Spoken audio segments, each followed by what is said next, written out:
Speaking of which, one recent decision by the Trump administration is pulling the U.S. out of the Trans-Pacific Partnership, or TPP. While this doesn't have the immediate impact that immigration decisions have, it is shaping the future of trade. Mike Deliberto, assistant professor of ag economics at the LSU Ag Center, said the decision raises questions about where almost 2/3 of U.S. ag exports will go. Really becomes a question of, are there going to be any policy alternatives from a trade perspective that will allow the U.S. exports from an agricultural sense to be competitive in the Asian markets? In other words, are there policy actions that can be taken to facilitate the trade or the movement of U.S. agricultural products into those East Asian markets?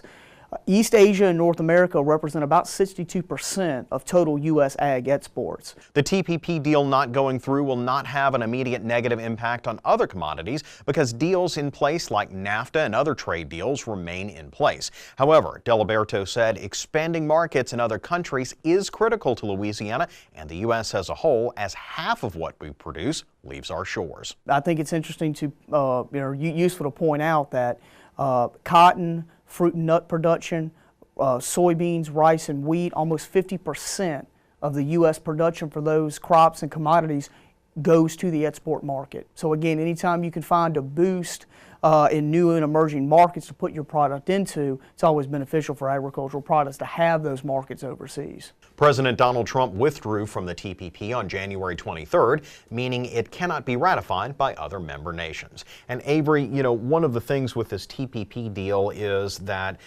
it's good for some and not good for others. Mm-hmm. So, something eventually is going to replace it, I'm sure. The big thing is, when Vietnam was threatening to dump so much rice on Mexican markets, it really would have cut that infrastructure out. And, with deals like that across the board, where we cut ag market share of our U.S. ag products, it's kind of like cotton infrastructure. Once that goes away, it's really hard to bring it back. I know in speaking with Commissioner of Agriculture and Forestry, Dr. Mike Strain, he said that one good thing that will come out of this is that it brings us back to the table to talk about what it is that we want and we need to make sure that we're all on an even stage, if you will. Right. The thing about that is that this TPP deal started in 2005, so here we are 12 years later. So hopefully those trade talks won't take quite as long. We'll see how long it takes. Thank you very much, Neil Melancon.